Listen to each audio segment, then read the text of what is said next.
very overwhelmed, I do apologise. It's a good feeling.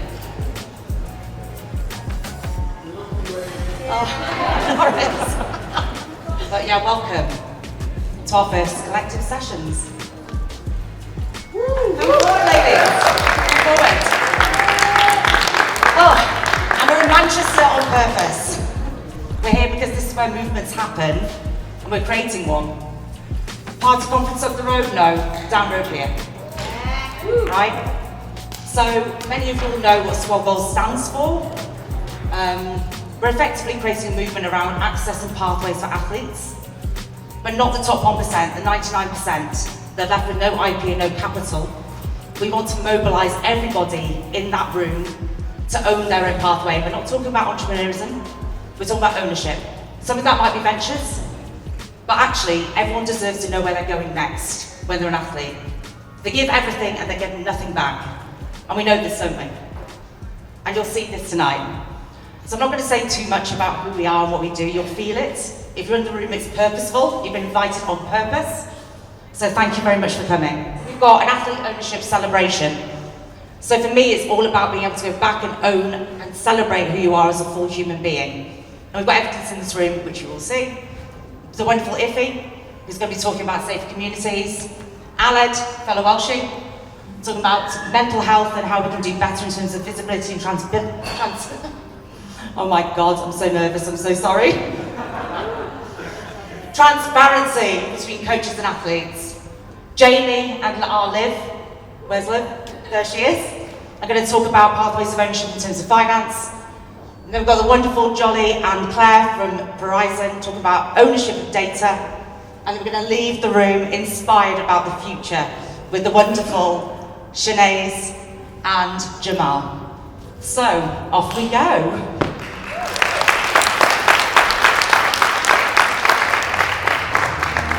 A 54-year-old man has pleaded guilty to racially abusing Rio Ferdinand on Twitter. Swansea's Jan Danda was abused on social media following their FA Cup tie with Manchester City. To be told in the end that, the account has been deactivated. For me, it's simple. If you don't have proof of your identity, you cannot open an account. Cannot open an account. Cannot open an account.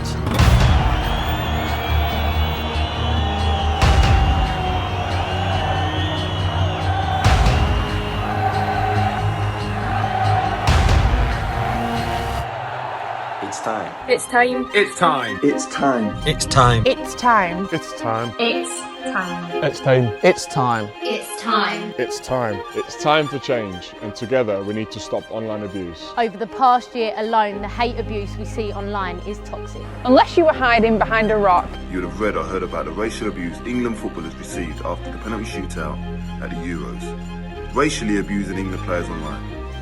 What has the world come to? And it doesn't stop there. The recent report by the PFA and Kick It Out shows 44% of Premier League players were abused online in the 2020 season. Most online abuse comes from fake profiles, over 72%. Over 72%. Over 72%. There are so many examples of online abuse people have received. Here are some of the examples.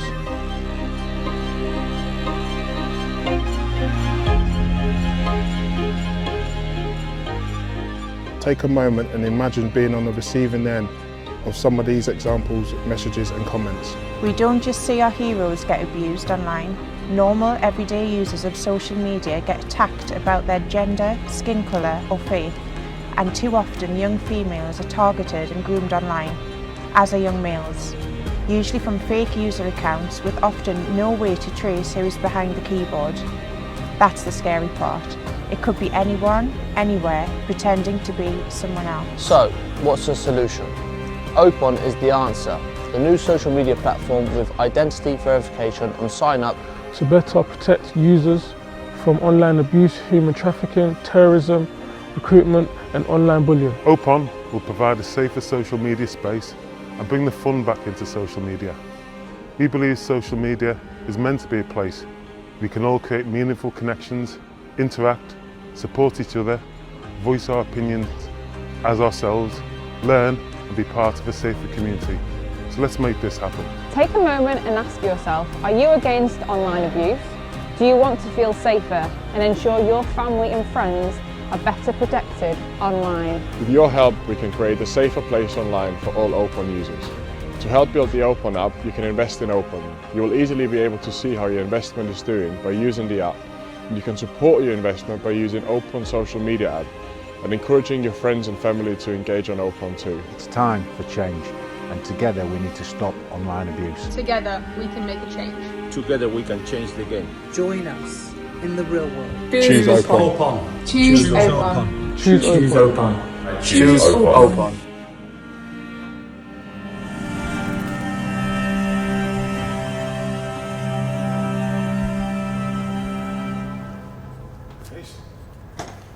Welcome, Iffy.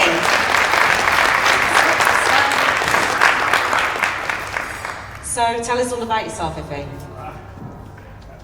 Well, listen, it says it on the screen. So that's it.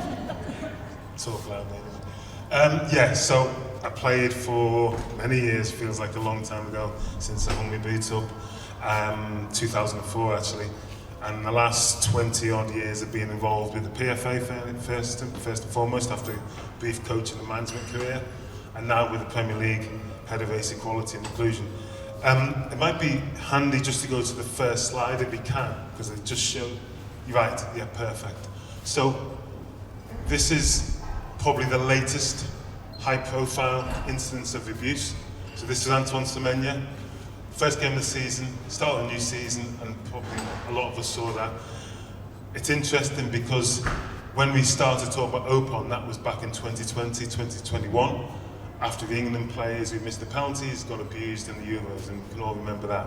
So this almost bookends those 4 years, from 2021 to 2025, and an awful lot's happened in between. So I work for the Premier League, and I work very closely. We have a great team in the Premier League who deal with online abuse. They've done amazing work, and they're almost like private investigators, go around tracking, work with the social media companies to combat abuse, put filtering systems. So as part of my work as well, I go to the football clubs every summer and speak to the players, especially the 20 clubs, speak to them about putting the filters on. Some of the players aren't reluctant to. You think it's still, the abuse still happens, but we're just hiding it. I just say, listen, you've got to look after yourselves as best you can. It's a bit of a sticking plaster. What I think, and over the 4 years and right up to the present day, is this hasn't changed. The sticking plaster approach is still in place, and the abuse is still happening. So we've almost got to flip things over. Ellis McColgan talking about passport ID, that's what OPON's talking about. And what we're trying to do almost is engineer a different way of engaging. Now, call us naive or whatever, right up to the present day, we see what's happening in the world today. We've almost normalised the fact that you can go online and get abused, and at some point someone's got to stick a fork in the sand and say, nah, it's got to be a different way. And OPON having ID verification almost automatically makes people think twice. I think, as we alluded to on the film that we showed, is that if you think you can abuse people online, but then delete that account and start another one, you'll do it if you're that minded. Once you know you've got to put your passport, your ID and things like that, different mindset altogether. So that's something that's coming on the graphics. I think I've spoken a lot there, but maybe that's just showcasing what we're all about. Yeah, I mean, it's been quite a journey, right? Yeah. So the OPON journey started 4 years ago, and I think the world wasn't quite ready for it then, I don't think, but now we know it is, right? So we've gone through a journey of creating an MVP, we're now gathering pilots, but what is different about it is obviously we've got a code of conduct. So do you want to talk through that a bit? Yeah, I mean, the code of conduct, I mean, for all of us who've been players and athletes or whatever, and what we don't want to do, I always said, I said it on the film, we want to bring it back into fun. It doesn't have to be toxic, we want it to be fun.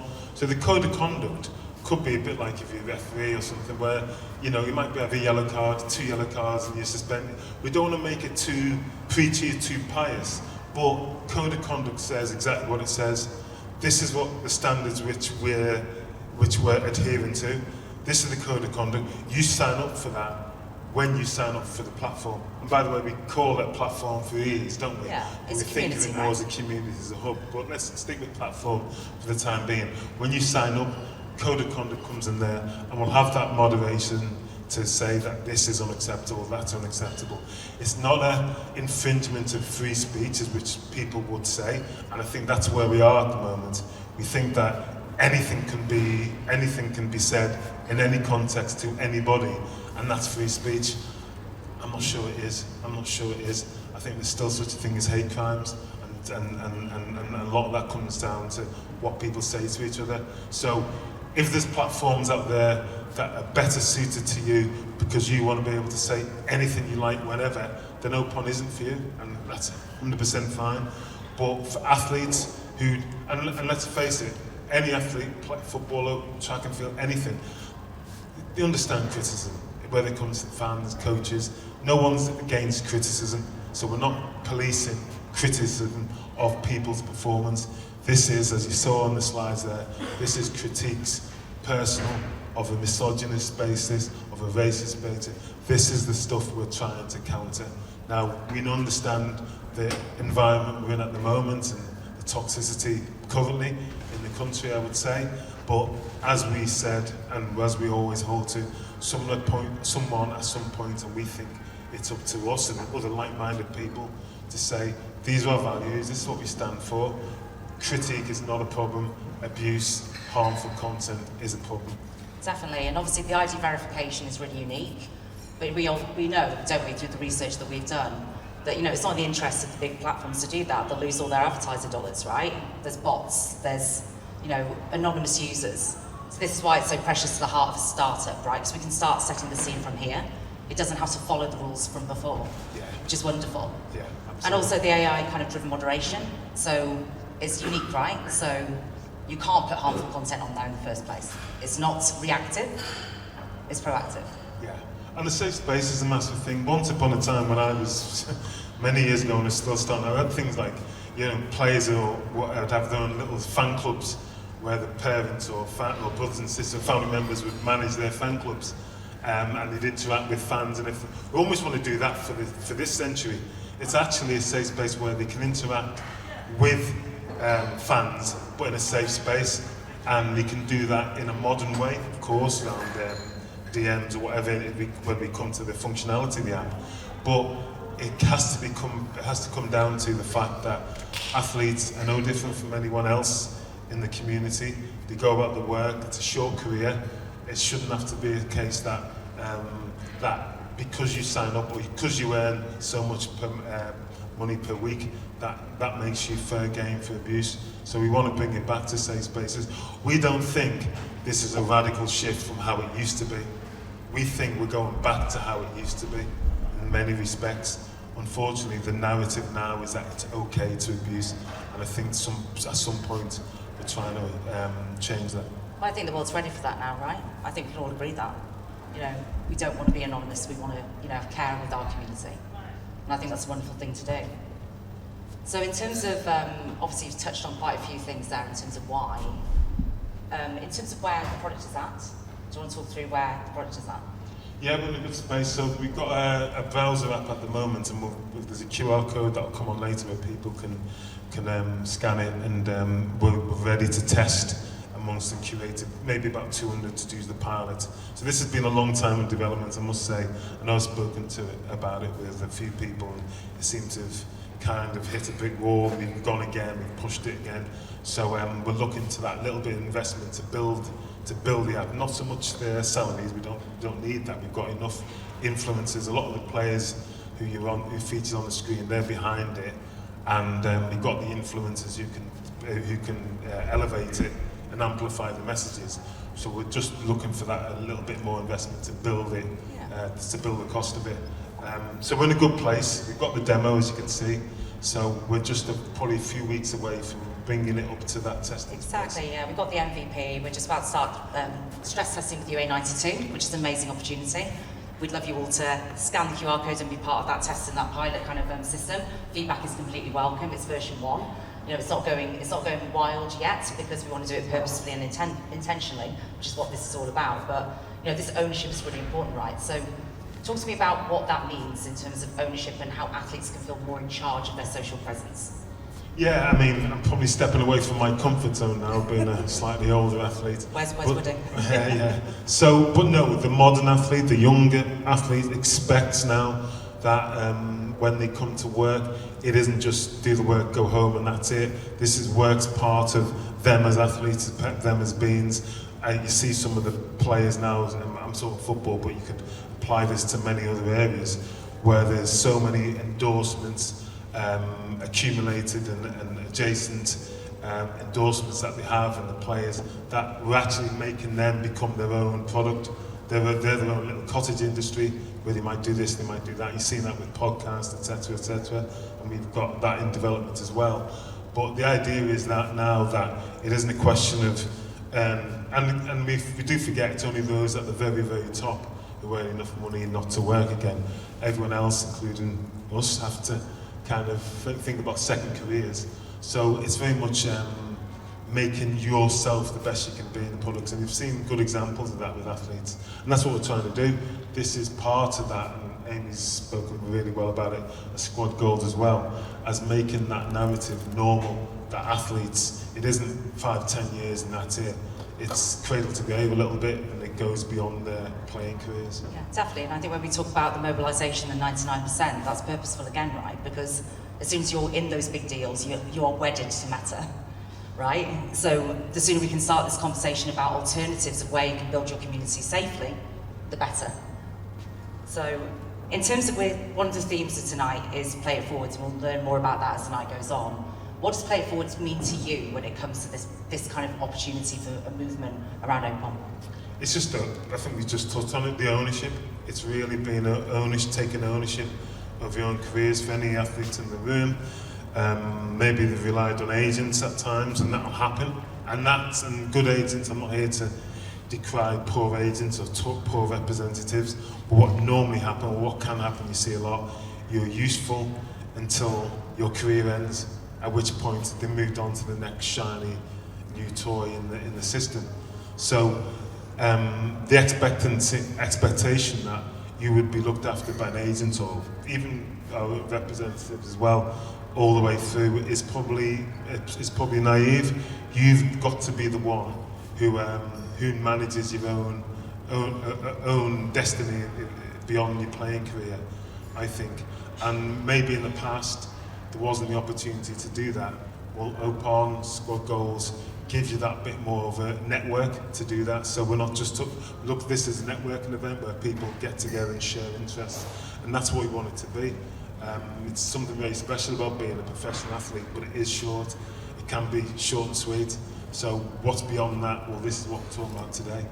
Love that, love that. You touched on it before, so obviously the way that OPON is positioned, it's more than a product.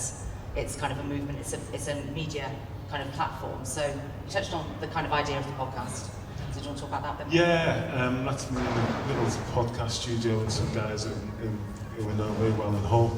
And that's part of the thing. I mean, I'm interested in there's lots of great, I think part of being a footballer, an athlete, is those stories that you get from people. I know there's a lot of good podcasts out there at the moment. So I was at dinner the other night, and there's one with Gary Lineker, sorry, I should say, and his podcast. So podcasts, I'm not pretending they're anything new, but I think in terms of what OPON represents, we're not just saying this is a platform. Part of what we would do is through the podcasts, reaching out to people who we think are interesting to get on and speak to those values that we're talking about. Your dream guest is probably someone like Gareth Southgate. I think his kind of worldview, having managed the English squad, is so unique, and especially now, and he's probably venturing into different things around management, leadership, all those issues. So he would be my dream guest as a podcast host.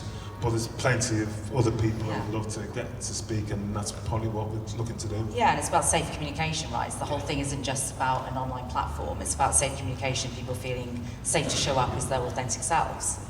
And I think that's really important. So the extension opportunities, obviously, we'll touch on very briefly before we finish.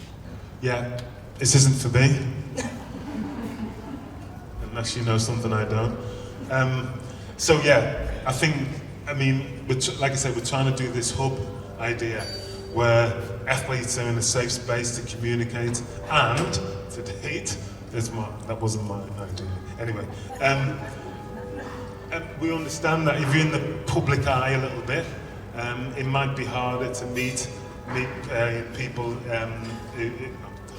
I'm so awkward talking about this. You're feeling awkward about this conversation, Iffy. I've got to do that. Let me plough through this.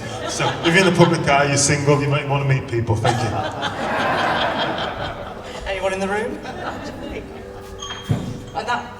And that's kind of it, really. Yeah, no, I mean, on a serious note, the same principles that we have with OPON ID verification, we'll take that right through to the dating app. That's part of it as well. We want to create this hub, we want to create this safety, we want to create this network, and we want people to feel safe. I've got no doubt that at some point we'll probably find ourselves in the crosshairs of people who think we're either naive or actually this is the norm now. I beg to differ a little bit. I don't think it has to be. I think we can do something different. I think we owe it to next generation to do something different. I've got kids and they tell me, we're into this environment where you can't even hold a point of view without getting shot down in flames, no matter what that is. What did you do to kind of try and change that? I'd like to say we tried something. Yeah. I'd like to say we had a go. I'd like to say we offered an alternative way of looking at things. Yeah, and it's all about respect and showing up as your most authentic self, right, which is what everybody in the room wants. So, Iffy, thank you. We're going to come on to Alid next, and then we're going to do a bit of like an open forum for some questions. QR code. Oh, yeah, and the QR code. So if you want to scan the QR codes and join the waitlist, so join the pilots, you can give us feedback and be part of this original journey. And one last thing, big shout out to Amy. She's put this together and we've been chatting over the last few weeks, so big shout out to her.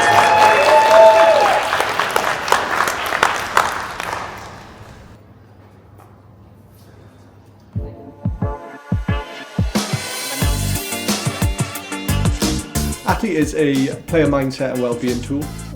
We harness player-led data to give coaches insights into how their players are feeling to ultimately boost performance on and off the field.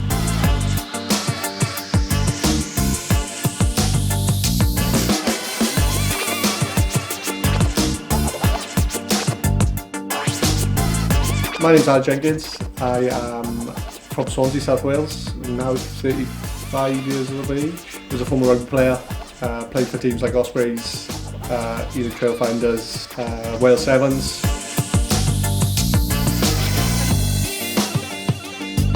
Now co-founder of Athlete app.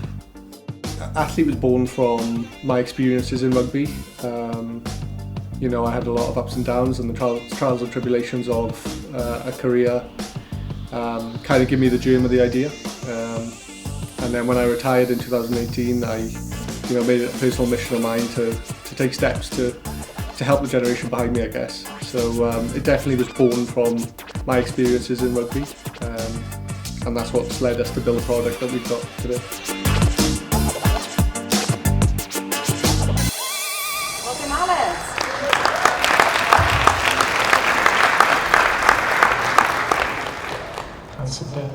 Sorry guys, Ali, do you want to introduce yourself a little bit then? Hello everybody. My name's Ali Jenkins. I am a former professional rugby player, now co-founder of Athlete app. In a nutshell, Athlete app harnesses player-led data to give coaches key insights into player mentality and performance. That's about it. Amazing. I'm not that intriguing. You very much are. I'm a fellow Welshie, so I can agree that all Welshies are. So obviously we've seen a bit about the app in that video. So what really changes for a team when Athlete is in the mix? We have the ability to drive a few key areas in a team environment. We usually say that the 3 C's, which is the culture of a team, the chemistry of a team, and the communication of a team. With the culture, we want to break down walls where athletes can openly speak about how they're feeling, mentally, physically, to give coaches insights to help manage those players. Chemistry, our app is interactive with players within the team, so they can send votes and things like that around, so it builds chemistry within the team. And then communication then, so the app also allows players to communicate to the coach in a way that allows them to see how they're feeling on a weekly basis.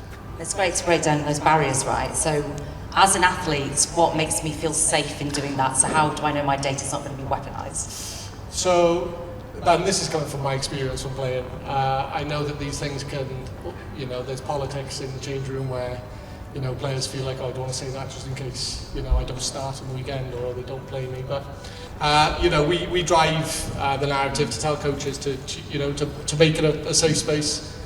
Make it a trusting space to allow these players to be as open as they can and as honest as they can. The feature, the app does have features around being anonymous, so players can submit data anonymously.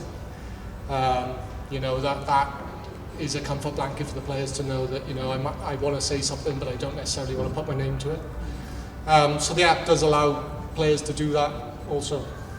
So from the athlete point of view, what do they kind of get back in terms of the information from submitting?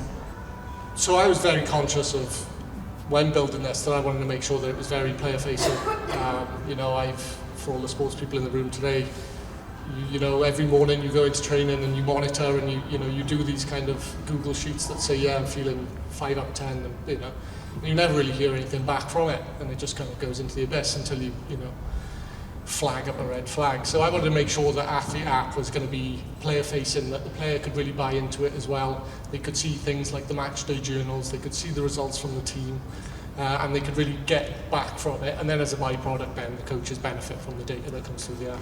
And I think there's a bit of a theme here, and when we come on to Prorizon later as well, it's about that ability to kind of use the data to understand how much you can prolong your career as well, right? Because actually having that healthy conversation and that feedback about preventative issues is only going to help you, right? Yeah, definitely. We do things like injury tracking. We do, for longevity of athletes, every minute bit of detail is important. Burnouts, injury fatigue, injuries themselves.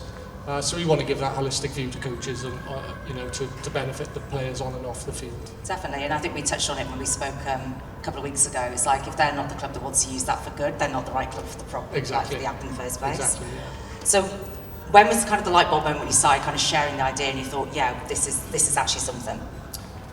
Well, we put out a pilot, we put out an MVP around at the start of the year, and we'd accumulated around 150 users in a kind of like a test environment. And we thought, right, we'll use this cohort to kind of understand what everyone wants, what they're liking, what they're not liking.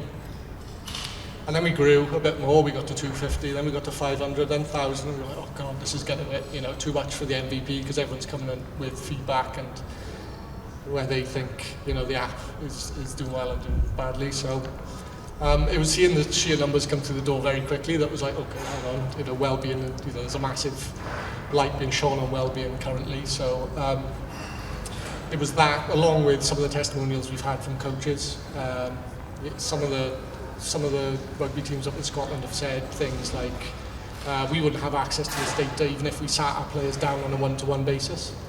And we haven't got the time, because our touch points, we're with these players for 3 hours a week, so we just haven't got the time to go through and spend 10 minutes with every player. If we've got 50 players, we just haven't got the time. So this kind of makes that process efficient. It allows the player to monitor well-being updates at home, where they may feel a bit more comfortable. And it's things like that that really kind of turned our head to how powerful this really could be. And obviously it's not a firework moment, right? You've got to be able to create the longevity around it. So you're smiling, because I say fireworks versus frameworks all the time. It's not just a flash in the pan. You can't just commit to it like once. Yeah. So when you see the average journey of say a team, an athlete, they're using it for a week versus 2 months. Yeah. What does that actually look like? We're seeing athletes become a lot more comfortable with tech. At the start they're a bit tentative and they're a bit like, is this going to affect the way that the coach sees me or anything like that? And I think it's a testament to the coaches that we have on the app at the minute that they're creating a safe and trusting environment where players are actually unloading a lot of data onto the app. And that comes with time. So, you know, the first 1 or 2 weeks I'm there saying, you know, the more they use it, the more it'll come. And we were just laughing now, David and I, because we were saying that, you know, we've had recently coaches come forward and said, oh, we've had, from the journals, we've had players wanting, we've got a character, only 250 characters in the journals. They want more space. They want more space. Amazing. So the amount of data that was coming through the app, you know, we were a bit hesitant to start thinking, oh, are people going to want to talk about this after a game, you know, their feelings and all this. Next minute, you know, people want more. So that was another light bulb moment for us as well. Yeah, I love that. And obviously the university market's quite key for you as well, right? Yeah, huge. We've just signed a partnership with Cardiff University for 5 years, which has been great for us. They've helped us test the product. There's a huge quota for Wellbeing in the university scene at the minute. So there's a lot of universities coming out to us to ask for help, to be able to cater for that need, really. So yeah, the universities is big for us. Love that. And obviously one of the things I talk about all the time is kind of play it forward. So in terms of what legacy you're wanting to create, because obviously it's based on lived experience, what does play it forward mean to you?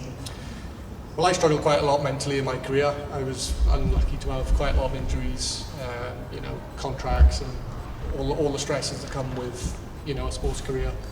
So for me, you know, when I retired in 2019, you know, I made it a personal mission to create something that I hoped would help the generation behind me.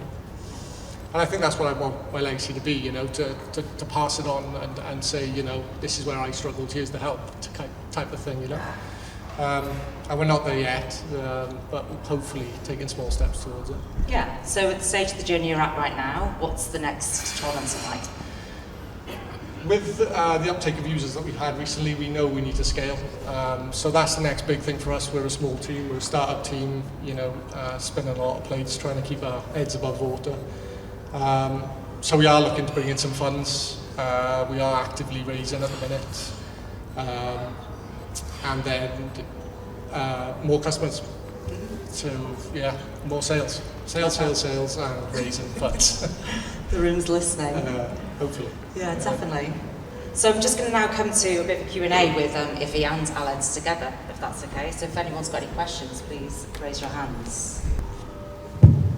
Always. Trust you, Johnny. Love it. Startup founder as well. Very curious about your great business. I think mental health is definitely needed. I mean, in this high stress environment, align with us as well. What's your business model? We charge coaches. We monetize coaches. It's coach acquisition, so they bring in the players, and we charge them a monthly fee, and then that's it currently. And for universities? Very similar, unfortunately, at the minute, which isn't working too well for us because of the sheer numbers that they bring into the platform. So we've got, you know, clubs that are bringing in 50 players at a time, where universities are bringing 300, 400, 500 players at a time. So, it's a very good problem. Yeah, it's a very good problem to have, but we're scratching our heads over it at the minute. It's great to have the numbers, and we're learning a lot from it. We're getting a lot of feedback. So yeah, it's something that we need to address very soon.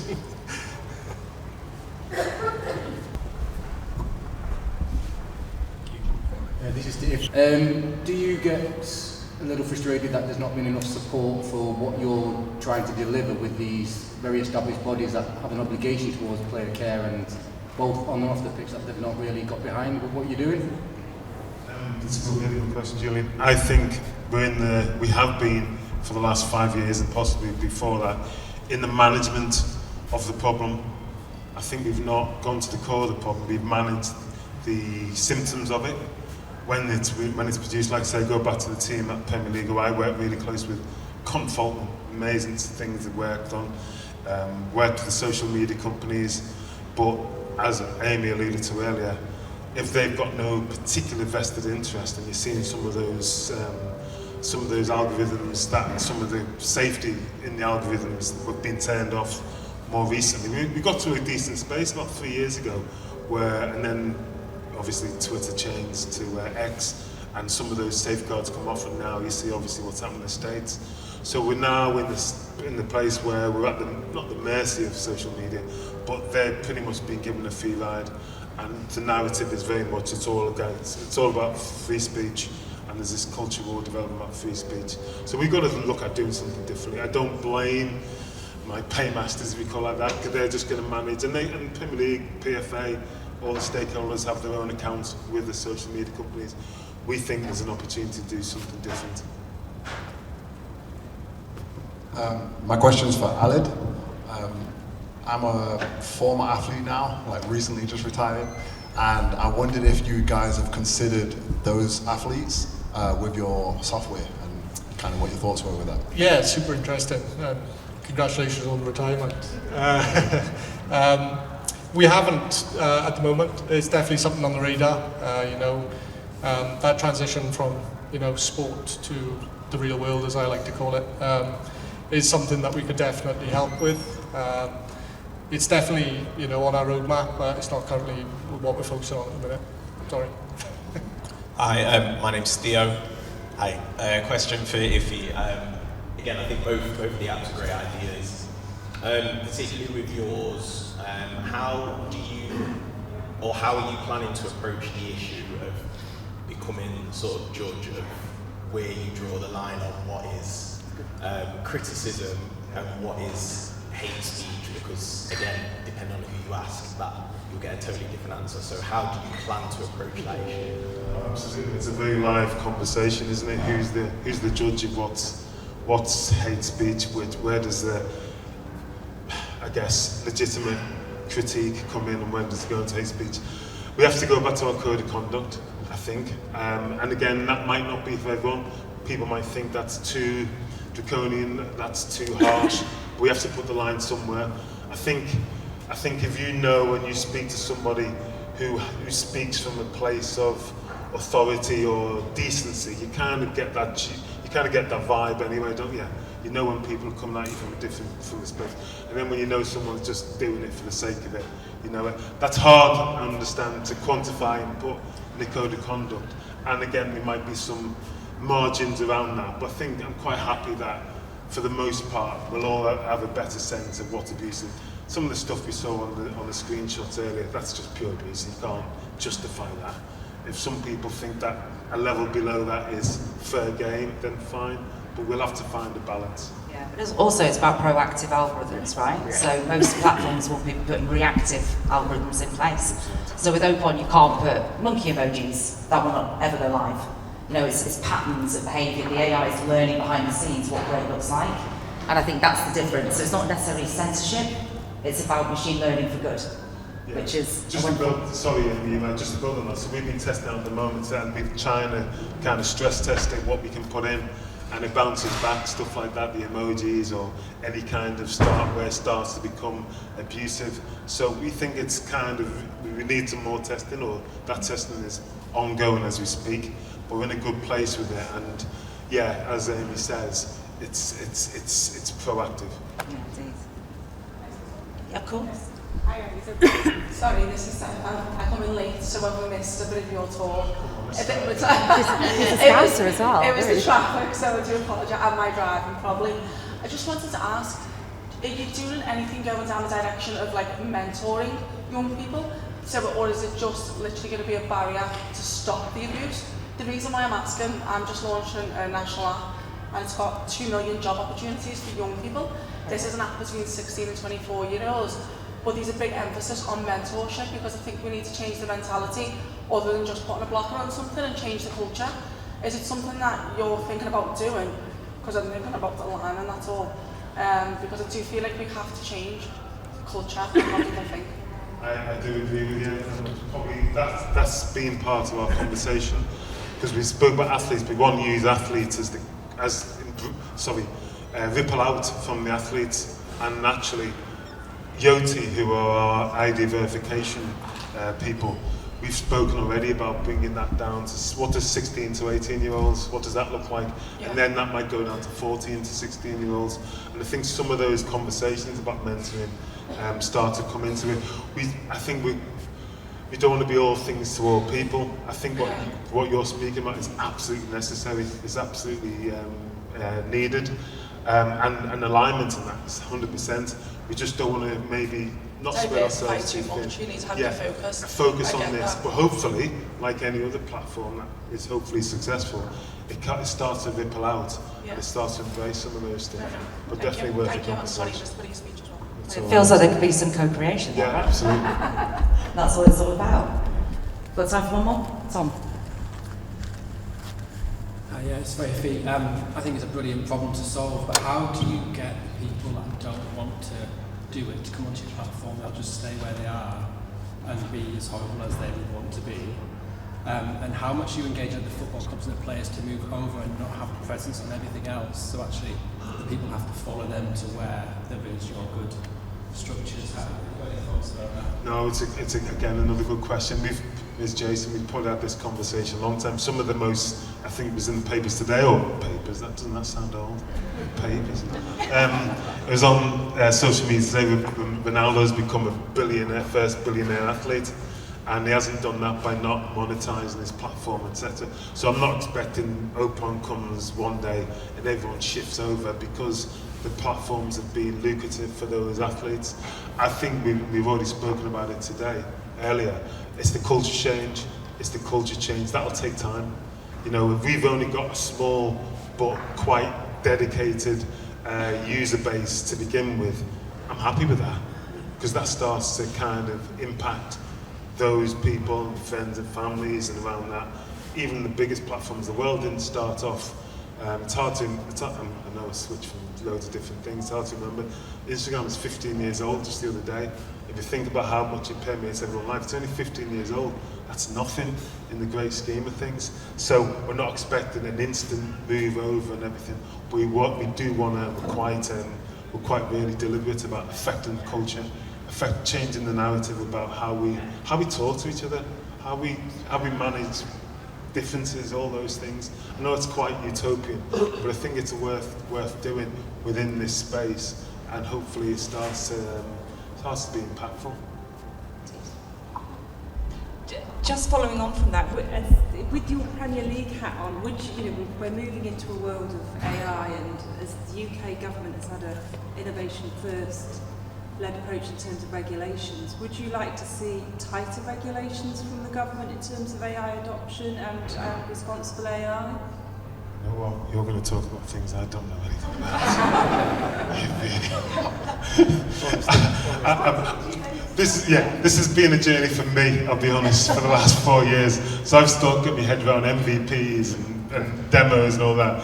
You've just taken it to another level there. But I would love to have a conversation. Yeah, definitely. I think it's really and joking aside, I have started to look at the AI, and some of the things we've spoken about is making sure that's part of our algorithms as well. But definitely you sound like we need to. Yeah, definitely, and I think it's a really interesting topic, especially in sport, especially about IP rights and stuff like that when it comes to athletes, because if you're getting a 100% AI version of you made, who owns that, right? So I think there's a whole other event in that, and I think we'll welcome that conversation.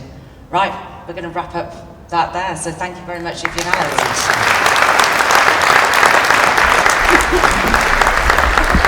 So let's welcome stage Jamie and Arliv. Okay, so tonight has been all about purpose, ownership, and what it really means to play it forward. The rise of the athlete economy is a hot topic, but what I think is quite prominent in a lot of the articles and LinkedIn posts that I read is that they are mainly focused on ownership and the associated earning potential, but that echoes the same problem that we've always had in sport, doesn't it? The support or conversation around anything other than what you're earning. What we should be talking about, alongside the financials, is how sharing your experience can help others to start their own journey. I'm joined by someone who's lived that journey from both sides, from professional footballer to financial advisor, helping athletes to take control of their future. So, Jamie, when you hear the word ownership, what does that mean to you? Do you think financials and contracts, or is there more to it?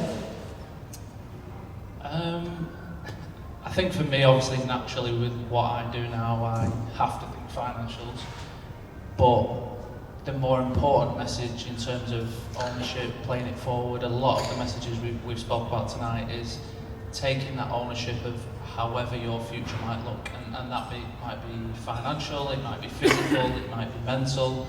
I think for athletes in particular, there's a lot of ownership issues around how the future looks, and certainly for me, the biggest message around ownership and creating that future for yourself is to take the leap, take the step, and ensure that whether it's financially or physically, mentally, as I said, you are in a better position for planning ahead.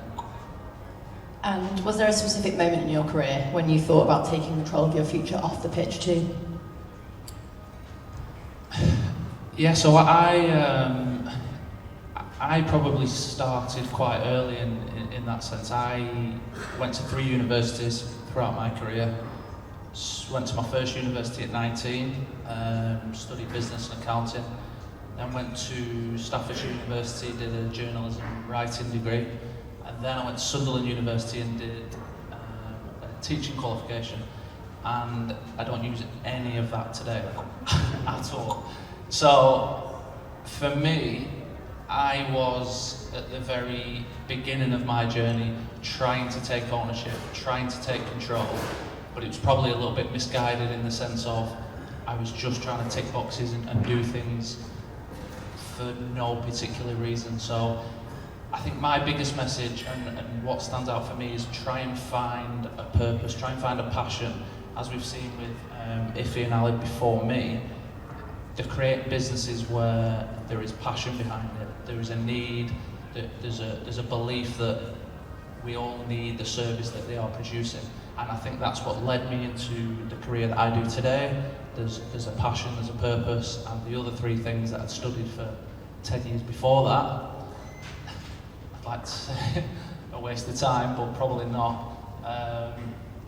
But I tried to take ownership, is my message, and it was probably a little bit misguided. So follow what is passion, follow what is drive, and ultimately you will lead to something that is where you're supposed to be, essentially. I think my degree might be a waste as well, but here we are. Might be all. So money can be a tough topic in sport, short careers, fast income, and not much guidance. Did you ever have a moment of learning things the hard way when it comes to managing your money and planning for life after football? I think every single year I learned the hard way. So I had 14 or 15 clubs throughout my career. 1-year deals, 2-year deals, maximum, living sort of year to year, never knowing what was next. And so my whole life was uncertain. Not just financially, but emotionally, mentally, physically, everything was uncertain, and it was a period of change more often than not for me. So one moment is difficult, but probably I went through a period where, when I was at Bolton, where we weren't getting paid for 2 or 3 months. The club was in a mess, so we weren't getting paid. And I think that was the first time where I properly saw what my future could be without a job, without any income, without planning ahead. That was a little glimpse for me of, look, this could be your reality if you don't start thinking about what's next. So I think that as a moment probably stands out for me in terms of, look, forget education and the degrees, the university that you've been to. You need to do some real life grown-up stuff now and actually have a rethink on what your future looks like. Yeah, and I think that's something we're trying to I suppose spread the message with many other athletes too.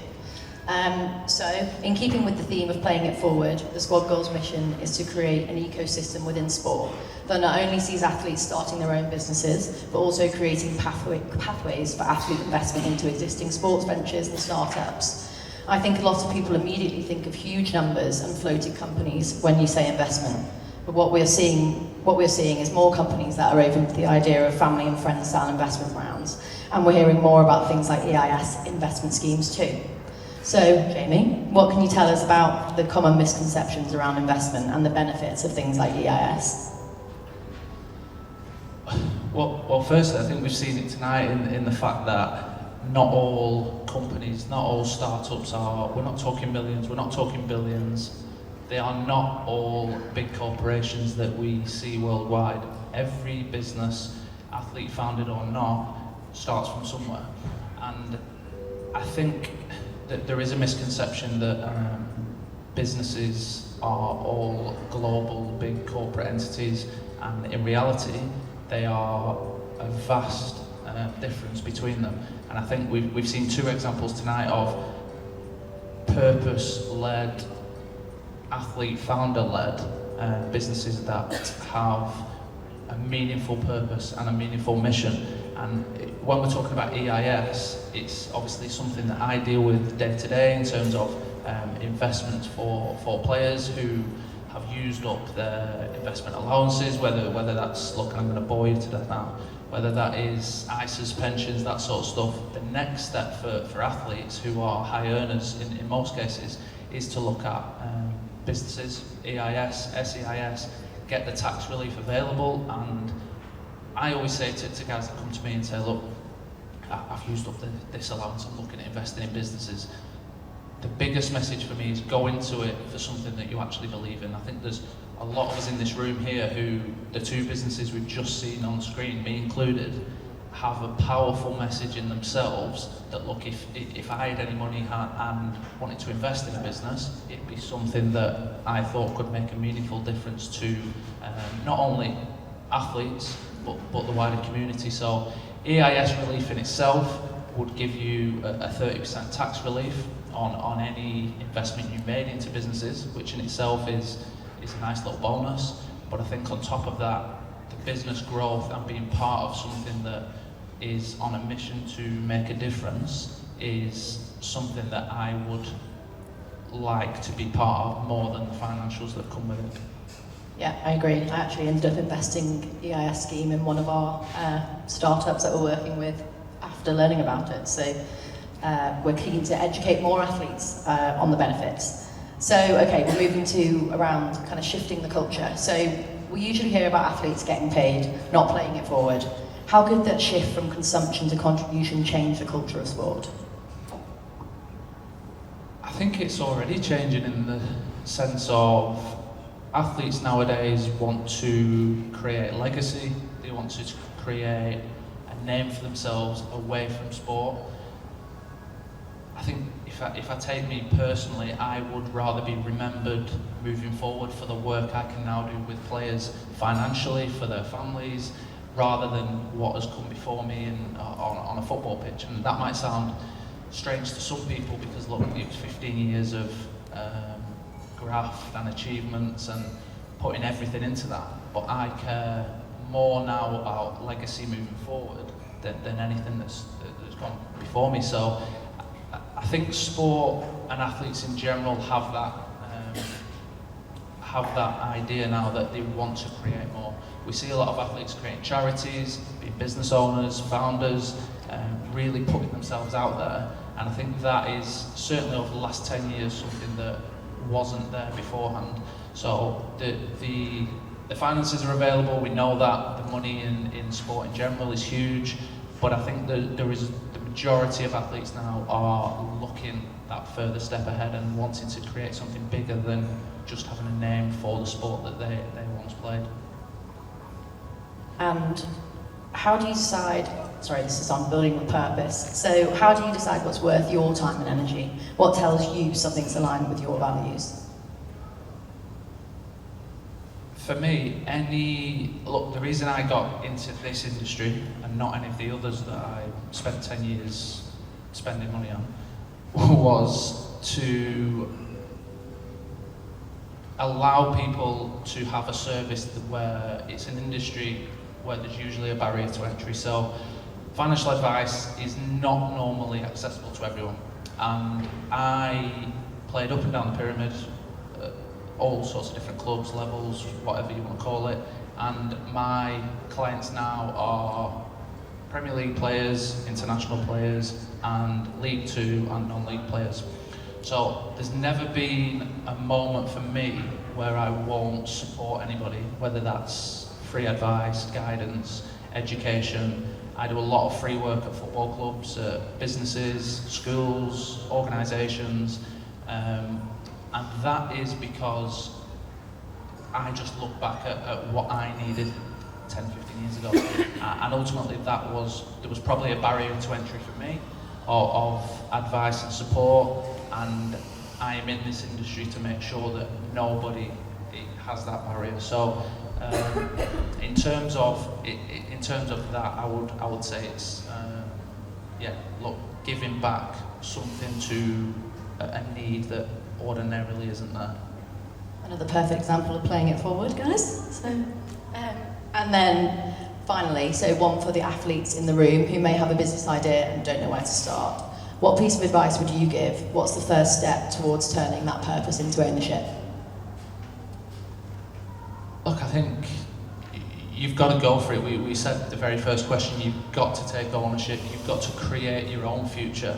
And I think if I look back at my career in sport and out of sport, my biggest achievements have come from failures that have gone before it. I don't think you can achieve anything without having failures, making mistakes. I've had failed businesses, failed football clubs.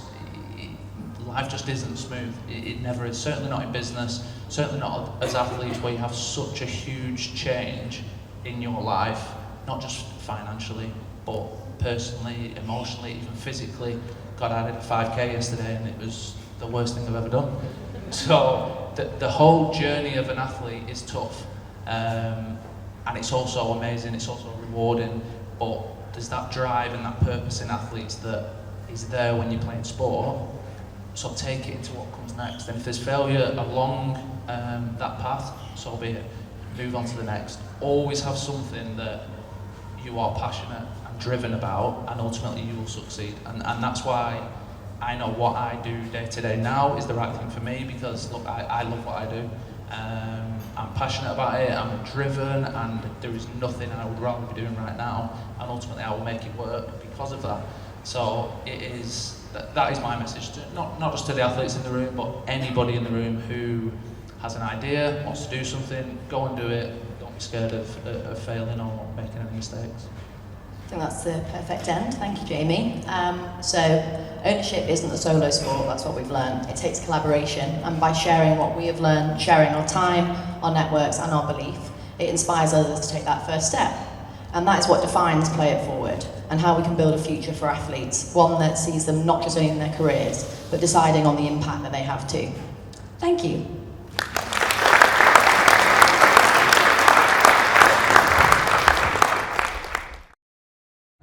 Final preparations for England ahead of the European Championships. Saka!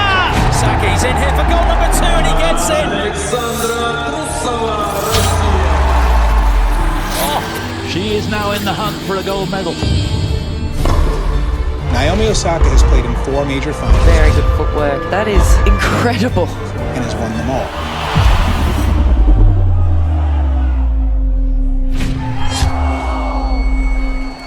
It wasn't a thing of beauty, but it was a thing of determination, of stubbornness, of resilience.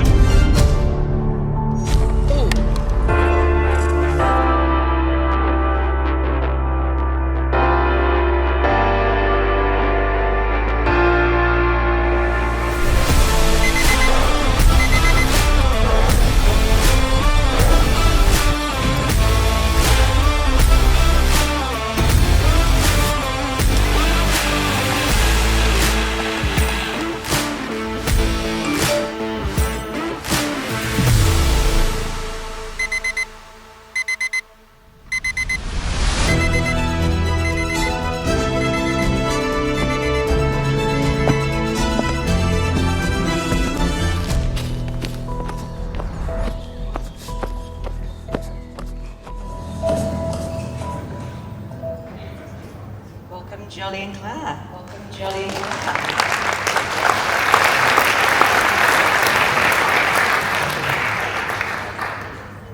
So do you want to introduce yourselves?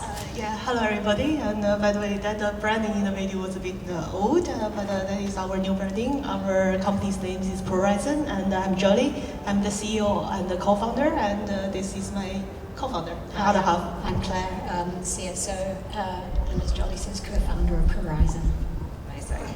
So we've got a couple of slides to go through. So, We'll try to be very quick Yeah, through no, go this. for it. So I hope from the video you get an idea of the problem we are solving. I think you're all from sports. Sports is hyper-inspiring. Athletes are normally seen as, superheroes. But of course, I mean, they are actually humans and live an incredibly stressed life. And it's not just the physical stress going through, it's also the mental stress. So the problem we are solving is really the negative, both health and performance, negative consequences of those. They are constantly elevated and their mind and body are constantly unbalanced. And it's causing them, longer term chronic health problems. But also you see that, 35% of them suffer from mental health crisis, and it's really sadly that more than 80% of them who's suffering, they are continuing suffering, they're not speaking up. So that is the problem we are solving, and if I go to the next one. So our solution is really not the buzzword, AI. It's a AI-powered mind-body digital twin. It's a virtual twin of the athletes based on data, and we have product a mobile app for the athletes, and also analytical dashboard, which is bespoke built for the teams as well. And what it does is basically like a sports science in athlete's pocket, an expert advisor to the teams, is aggregate the data, providing them to helping them in decision makings, both at the individual level, at the team level, and also is optimize the communications between the athlete, coaches, and all the surrounding teams. And very quickly, the last one. Yeah, so as Joly said, we have two main products, the app and the dashboard. But I think I'd really like to take a moment to step back from where we are now and really tell you a little bit about how we got to the athlete at the center of our product. So when we started out, we were very interested in the fact that there's a lot of work done on athletes' physical performance, but any work done on their mental fitness or their social fitness is lagging behind or non-existent. So what we wanted to do was to understand what the needs and the wants of the athletes were. So we spent probably the first 12 months when we were working together interviewing athletes as they transitioned into, through and out of sport to really gain an understanding of, what their facilitators were, what their debilitators were, and what their needs were to ensure a healthy, long life within and beyond sport. And it was really, really fascinating because, of course, they would talk about the physical performance early doors, but as we got to speak with them more and more, it became really apparent to us that fear of failure, fear of being benched, fear of isolation, so many social and psychological fitness issues were what was causing them the problems rather than that need to get up early and train. So for us, it was very much about building a product that put the athlete and the athlete's needs at the center of everything that we were doing. So as Joly has alluded to, we've built a digital twin, which is essentially your data for you as an athlete in the virtual domain. And the data that's collected isn't just your physiological data from your smart devices or biosensors, but also psychological and social data that enables us to build, a true representation of who you are and what you're doing, how that impacts who you are and how you perform. So we have the digital twin.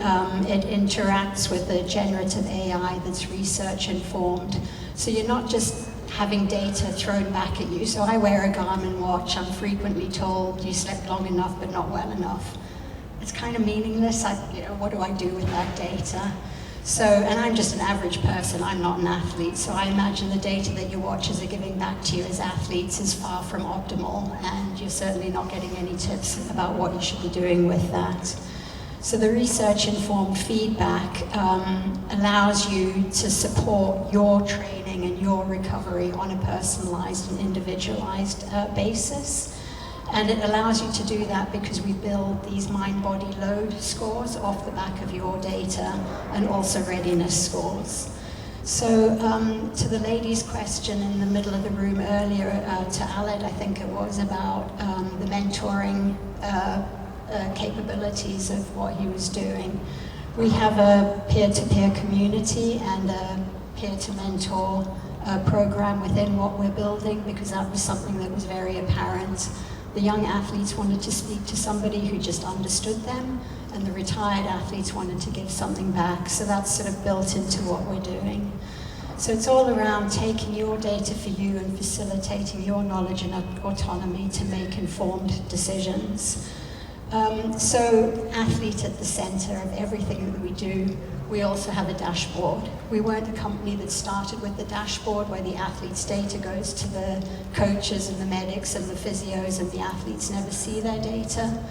The teams get the aggregated data on a team-wide basis to protect the security and the integrity of the data that are being collected. Amazing. I think when people hear about data, sometimes people can get quite overwhelmed with that word and with that conversation, especially in sport, because there's a lot of things we can gather in terms of data points. So how do you make it palatable and manageable in terms of actionable insights versus overwhelmed data flows, if that makes sense? We hear that all the time when we are talking, especially to footballs. They say data is not our weakness. We have data. We have a lot of data. The problem we have too much data, but we don't know what to do with them. So that's what we constantly hear, and that's what we are trying to solve. So our product is actually integrate different data streams, especially from the individual level into one, and it's kind of like our digital twins works as n equals 1. So we are creating that sample for them, and the generating insights that are most relevant for them. So I think for many of those things, it's a simple data visualization and simple tracking tool. And for us, what we are doing, through people using us and through our model, we are able to identify what are the key associations between, among those data, what are the key influencers that are influencing your data, your sleep, and providing them with insights and experiments for them to take the control to make the difference. Claire, you want to add something? Yeah, no, I think that summarizes it really well. It's around giving you the autonomy to understand those drivers that keep you in a sort of balanced state, whether you're on the pitch, whether you're socializing with your friends, when you're just living your life. It's around understanding, what keeps you on that even keel, what sends you downwards, what brings you back upwards, and giving you those insights and that knowledge to understand how to deal with those in future when you encounter those events in future. Definitely, I think it's really interesting. So obviously there's probably kind of 3 different markets as we've kind of discussed over the past couple of months. So obviously we've kind of talked to the clubs, and the clubs, the intelligence the clubs gain from this is one thing. And I think it was a conversation we had with Neil actually, where we were talking about actually there was an athlete that he knew that was living 2 hours away from the club, and he was driving 2 hours every morning, but didn't realise that actually his patterns of sleep were actually chronically distressing him without him realising it. If he had that knowledge, he would probably have prolonged his career a lot, further than that. So in terms of the kind of user cases you're seeing from maybe a club perspective, agent and athlete perspective, what are the things that are coming out that are really poignant to you? So I think one of the most interesting things that I found when I was the bot in the background of the app was we were working with a rugby academy, and the boys had been really engaged, were using the app, were benefiting from the feedback, and then sort of mood was generally good, and then there was a real downward trend in terms of the emotional resilience of the lads who were using the tech. And sort of looking at the calendar and everything, I thought, well, it's O-level, A-level, or sorry, GCSE, showing my age, GCSE, A-level time of year. Of course, they're going to be under additional stress that isn't being collected actually on the pitch. And so we went and spoke with the coaches, and they said, actually, we think it's more than that. We hadn't realized the impact it was having, but it's around selection time. So you had a couple of the boys who were being sent up into the first team. The majority of them were being looked for new homes elsewhere. And none of them really knew how to cope with it. So the guys who were successful were feeling really bad because the mates who they trained with for the last 10, 15 years weren't progressing. And the guys who weren't successful didn't really know how to interact with their mates who they'd had for the last however many years.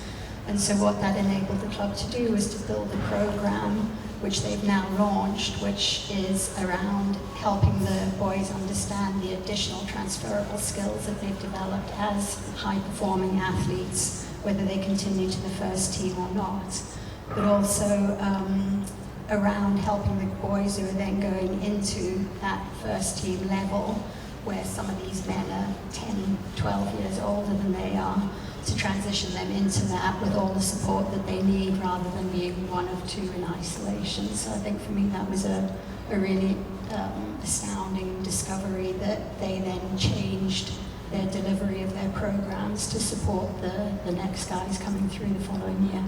Just wonderful. It's wonderful use of data, right? And obviously you've both come from slightly different backgrounds, you know, obviously highly academic and business entrepreneur.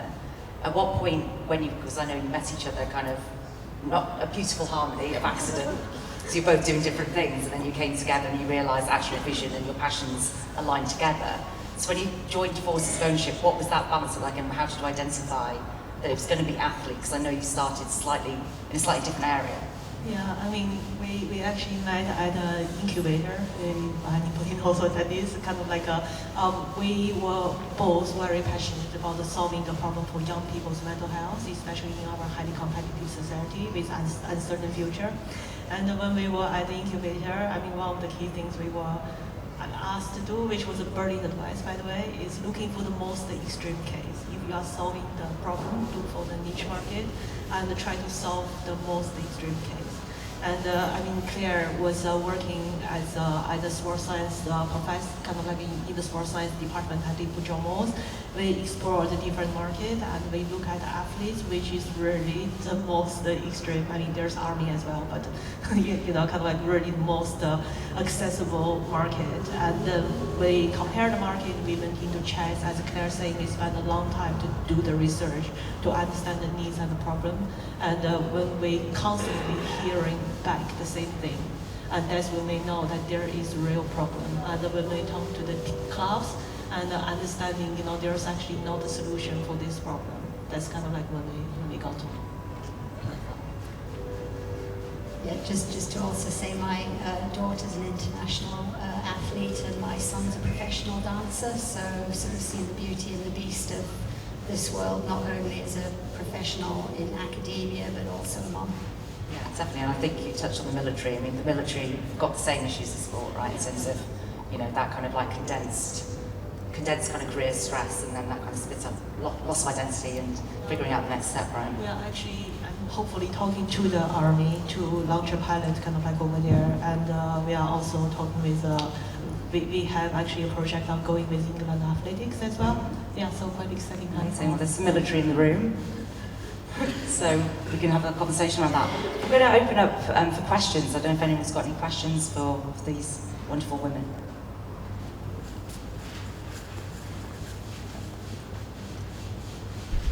Hi, I just wanted to ask, are you setting up your own AI model, or are you using some other LLM? We are using so we are not creating the AI from scratch. We are using kind of like existing AI models, but we are using our own kind of like knowledge base and our library to train it. And I think there was a question about, you know, ethical AI and, you know, kind of like privacy on that side. And that is the challenge of all the AI companies. So, you know, having the human in the loop, having the expert in the loop, keep training, retraining, adapting our models, making sure it's, you know, effective and accurate. Yeah, so that's what we're doing now. And just to add to that, the algorithms for the mind-body load and readiness scores, they're proprietary, so they're all built entirely in-house. Hi ladies, when I saw your problem slide there, I was wondering, do you see a lot of parallels between like high performance athletes and entrepreneurs? I saw like anxiety, you know, high performance, like, you know, stress. Is there a lot of parallels between the two? And I guess that plays into, you know, that's what thing. Yeah, I got connecting athletes and Amy's our first client. In the queue. Yeah, I think we are entrepreneurs. We definitely see the same problem, and I mean, as I say, athletes. What we didn't cover is we are starting within sports. We are starting with athletes, but we are looking at other, you know, expanding into other high stress, performance-driven environments as well. And that's actually, you know, we talk about military, but it's education as well. It's enterprise, corporates as well. So we are definitely looking at those markets.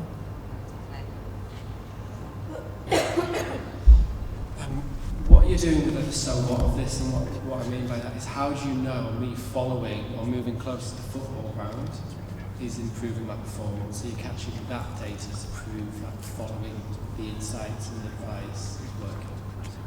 You know GPIs? No. So okay, a performance metric is I play better, I run harder on the pitch, because now I know from all the data what I need to do. So how are you showing? I can follow all of this, and the manager doesn't care because he doesn't get my personal data, doesn't pick me. It's like, how are you connecting the outcome? Yeah, so it's a really valid point, and of course it's your data for you. So if you feel like you are not being seen for the effort that you've put in to improve your ability as an athlete, of course you can share those data with your coach so that you can have that discussion off the back of the data that you have, rather than a feeling that maybe you're being overlooked.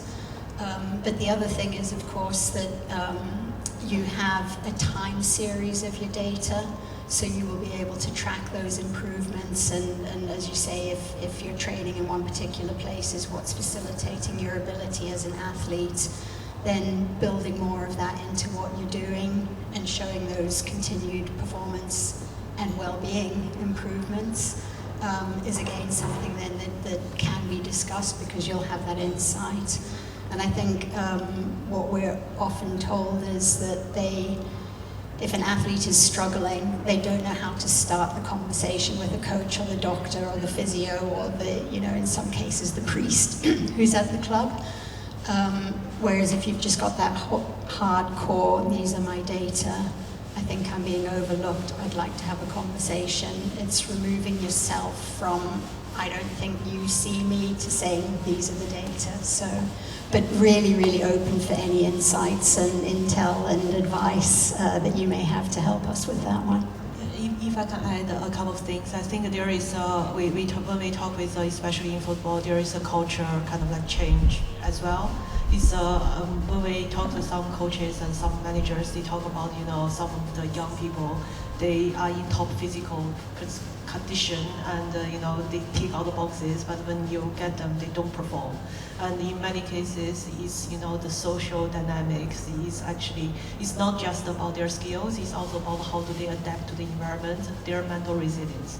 So we are advocating for the clubs. Athletes need to take care of themselves. They need to have more autonomy in managing their mental resilience, in managing their well-being as well. And that shouldn't be just be seen as a good to have.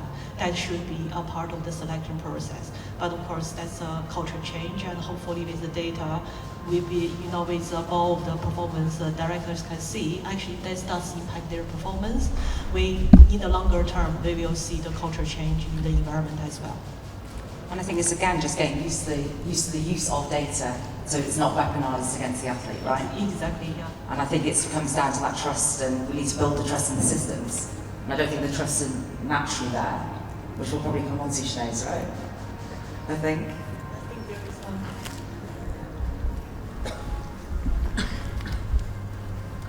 I'm just interested to know a bit more about your content around proactively managing the mind-body load. Do you also have content around sort of like basic breath work and how the athletes can use simple techniques? Because obviously we've talked a lot about data tonight and data-driven applications, which is great, but there's kind of like those really easy techniques. So do you build that into the program as well? Yes, we do have a content library that is being built day by day with more content going in, and some of it is educational, some of it is very much, as you say, sort of managing that stress, managing that anxiety, sort of CBT type breath work, going for a walk with your dog, whatever it might happen to be, but we are building those contents so that it can be referred internally. But obviously, if there is an issue that is far greater than just those acute nerves and that acute anxiety, something when it becomes much more chronic, we're not the people who are able to cure those issues, then the person would be referred on to the professionals. Yeah, but again, I think we've got plenty of people in the room that are working on propositions where they can feed that content, right? You're doing a lot of work in that space. So, any more questions before we wrap up? Oh, sorry, Jim. Did not see you there. Hi. Just a quick question. You say the talent has access, or the athlete has access to that data. Are they free to share that data outside of the club as well? Do they reserve that right?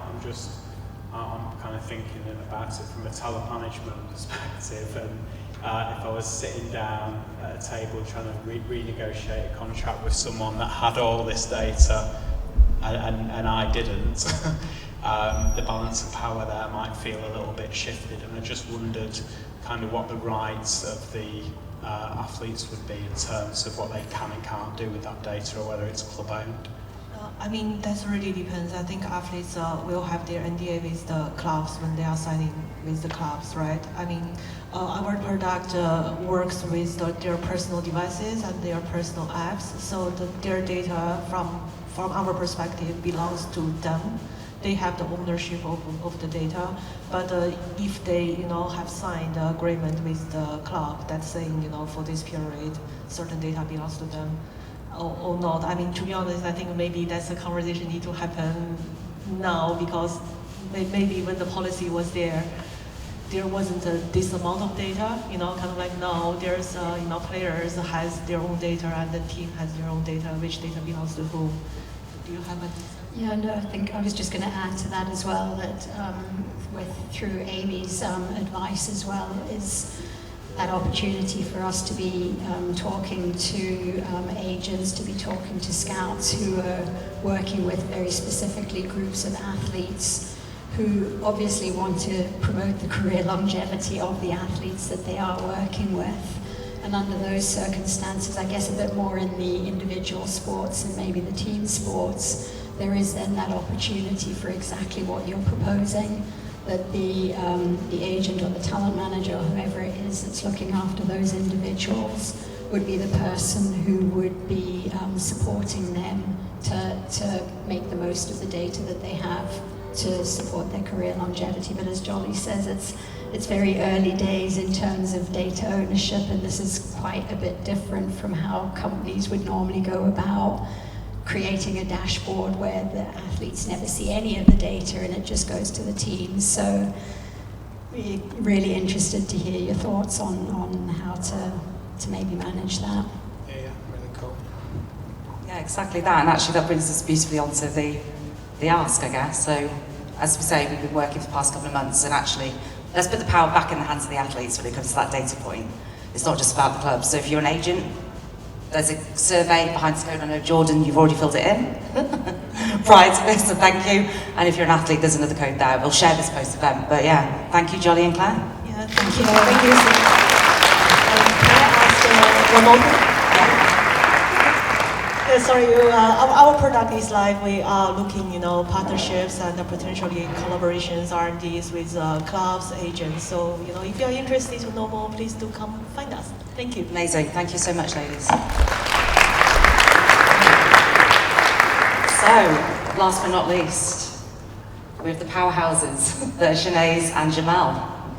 Welcome to the stage.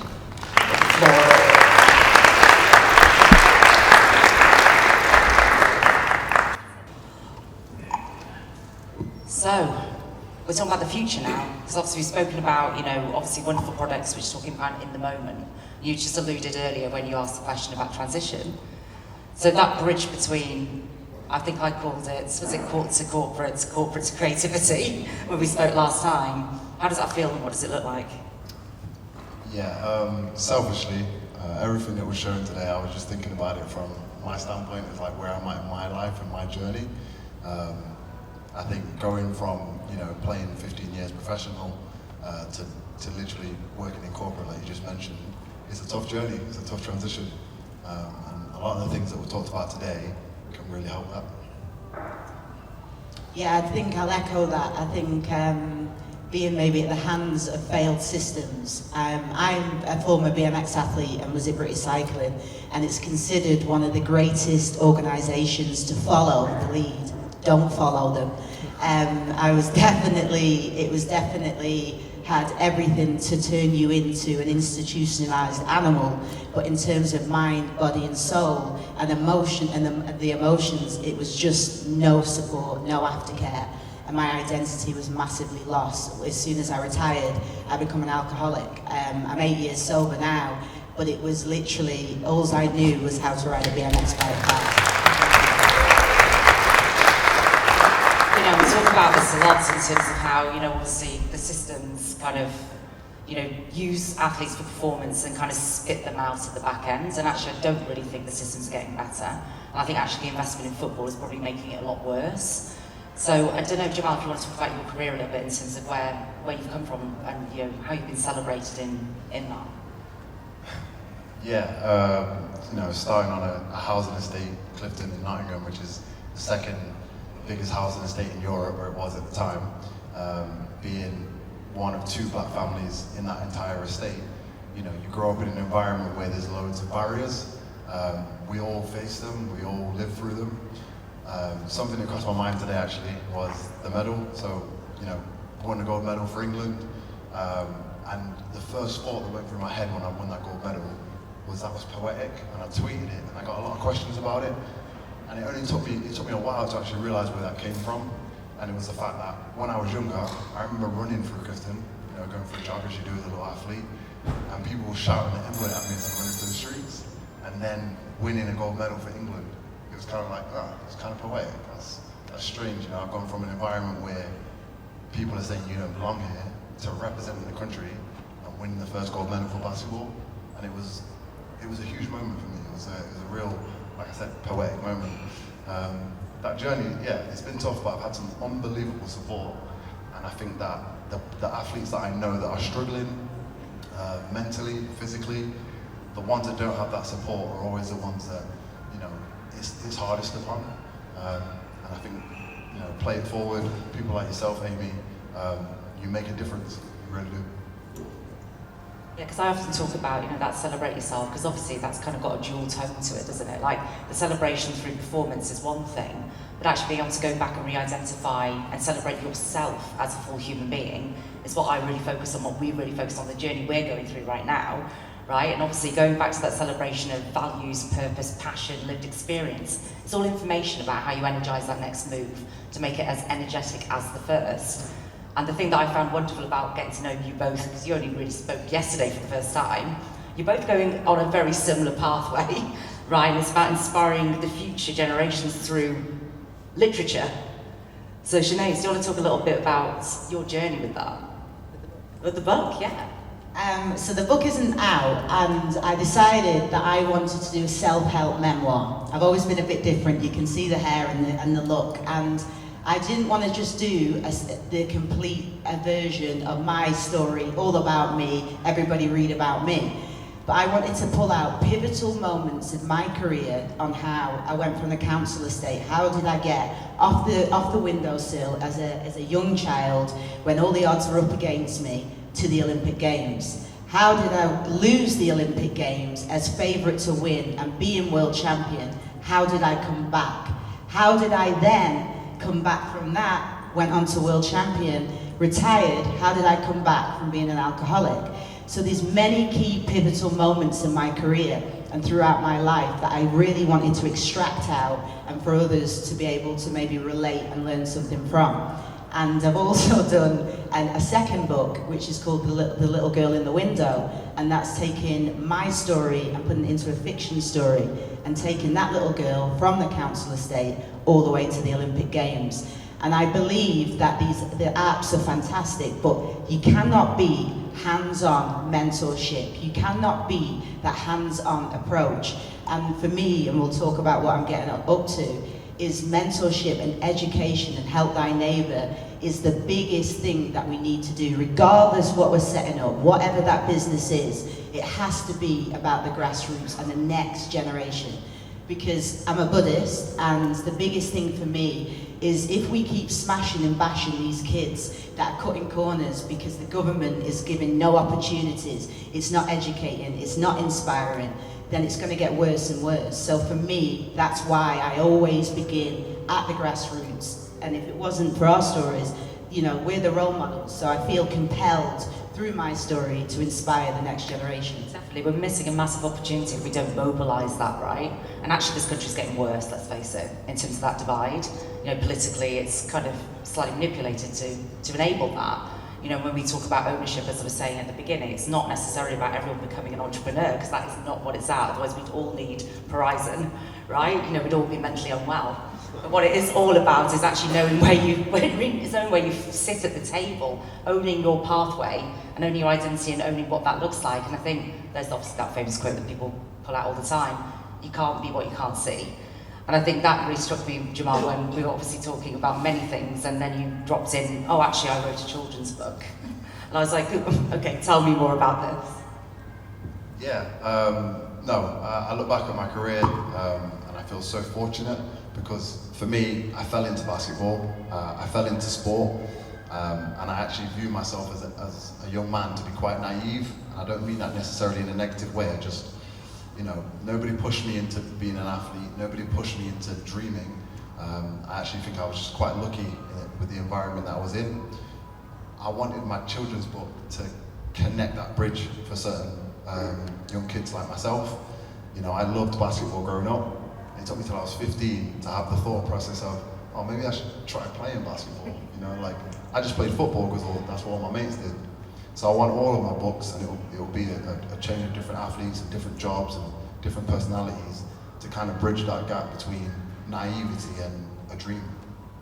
Which is beautiful, right? And obviously it's got so much, you know, again, when you kind of look at the Olympics, for example, you know, there's not enough diversity.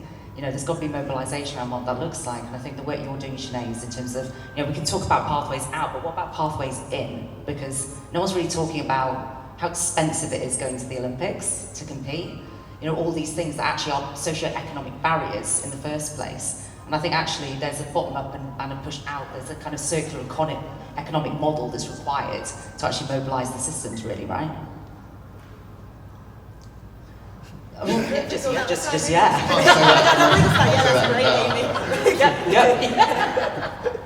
So in terms of, obviously, from your lived experience, Daisy, you're doing many, many amazing things. Obviously, I know that you're really focused on the younger generation in terms of what that looks like. We've got, you know, people you mentored in the room today. So tell us more about what that looks like. My purpose is to help others, and that is a very broad term and spectrum, but it starts at the grassroots, it starts at the youth, because teaching an old dog new tricks can be harder, as we all know. And I feel like in schools and academies, especially in academies, that's the place where we can get them. This is the place where we can educate. I've got an academy, and we've got my head coach there, Farron, who I've mentored for many years. And my academy is not just about race results. That's a small part of it. It's about educating, it's about inspiring, it's about giving them pathways and opportunities for growth. Because my mum had me at 16, I'm from a council estate, my dad's got 19 children, and on paper my life shouldn't have happened, but I made it happen. And I just want that next generation, via my books, via me being seen, via me being heard, that they too can do it. Like, if I told you my life, you'd think I was making it up, honestly. But every single hurdle, setback, even when the devil tried to take me down, I was trapped in Alcatraz, I escaped from them.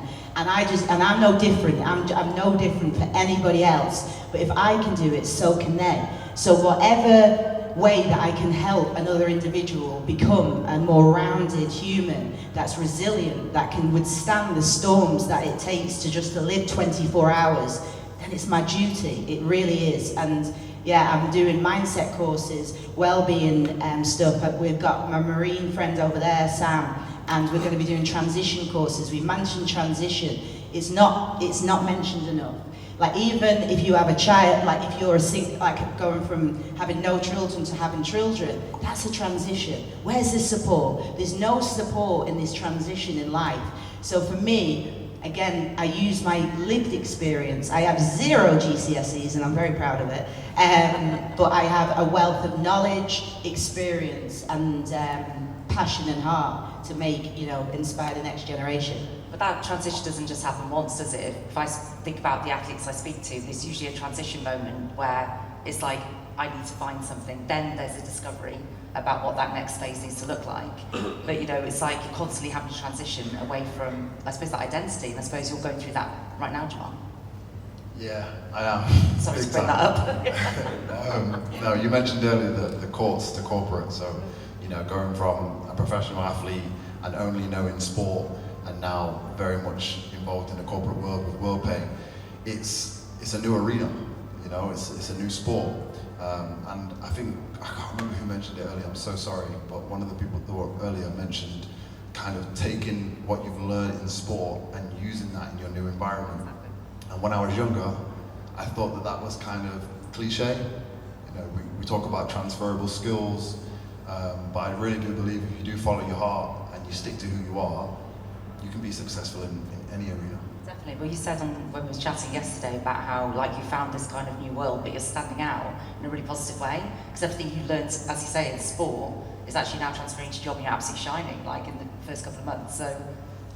Yeah, no, definitely, which was a massive surprise to me because, you know, as nervous as I am sat here right now, I was as nervous as I was in my interviews. You know, my first interview in life was 34 years old.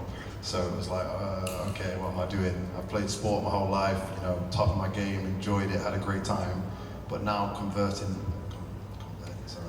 now going into that corporate world, like you just mentioned, where is the support? Where is that teaching? Where is that arm around the shoulder that I had if I had a bad game? Or, you know, we lost the final, someone would put the arm around you and say, don't worry about it, let's keep moving. When you move out of that environment, it does feel quite lonely. And again, as a nod to play it forward and all the work you're doing, Amy, these sorts of things are super important for us. I mean, I'm going to ask you to get your medal now on that note, because like, I want to know how that felt for you, because, you know, obviously you've written this book around the medals and how that feels. Did it feel like that? Well, let's give a round of applause to the medal. Come on.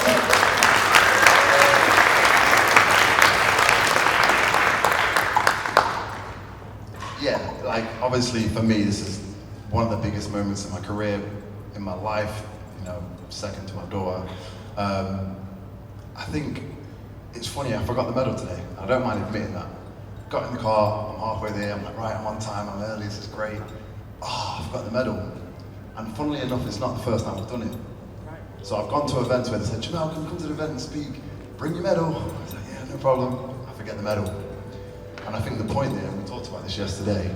I didn't get mine. Purposely, I'll explain in a minute. I'm glad. And we connected on that point because, yeah, that has a lot of meaning to it.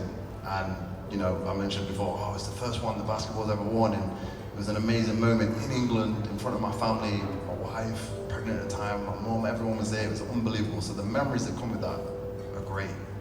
But now, as a former athlete, and I know a lot of you guys will know what I'm saying, it was a journey. It wasn't the medal. And that rings true in every single thing that I do every day now. So when I'm talking to a client, when I'm building a pipeline, sorry to talk about my boring job, but that's what I do. I try to think about the journey and not the end result, you know? And for me, that's what that taught me. So why did you not bring your medal? When I do my keynote speech, I come out with my medals and I say, my life is not defined by the scoreboard. And one of the biggest things, I started out my life with a loss of identity. My mum was white and my dad's the black Jamaican. And my mum, even in that disconnect, how does she know what it's like for a child who's mixed race to walk in the same town that she's in? And just that disconnect of my mum trying to slap gel on my hair and make me look white and dress me white and just not embracing any part of my culture. And I found that I think 9 times, I've won 11 world titles, but I found that I was losing myself even further behind the medals. Everybody just wanted to talk to me about the medals. I'm like, hello, I am here. And everyone just wanted to speak about the race and the competition and reliving the past and staying in the past. I'm like, I'm way more than just a medal. So I do bring my medals, but I just didn't think it was fitting for tonight because it wasn't about the external success. This is about the internal success and being the very best that you can be. So that's why I purposely forgot my medal. Love that. And like, we're always like still on a journey, right? And I think that's the most amazing thing. And like, I've never met a woman with so many journeys going on at the same time. It's truly remarkable. I think we'll go to the audience and ask for some questions. I'm sure there's going to be plenty, to be fair. Has anyone got any? Joe.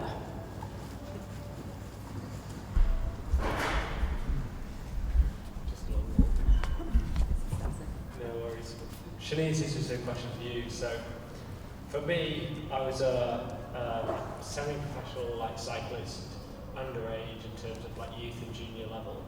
So you're a huge inspiration to me. But in terms of when you think about tech companies and these startups in sport that are so focused on on rugby, football, what's a message to those surrounding sports that have so much pain from those athletes that have a very short career but aren't really touched in terms of the light of the industry, which seems so focused on rugby and football?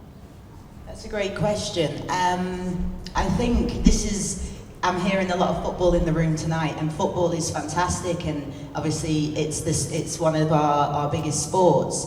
But this has to spread across. It's not, I don't feel like it should be, I always say I'm not creating a business, I'm creating a movement. And in order to create that movement, we have to come together.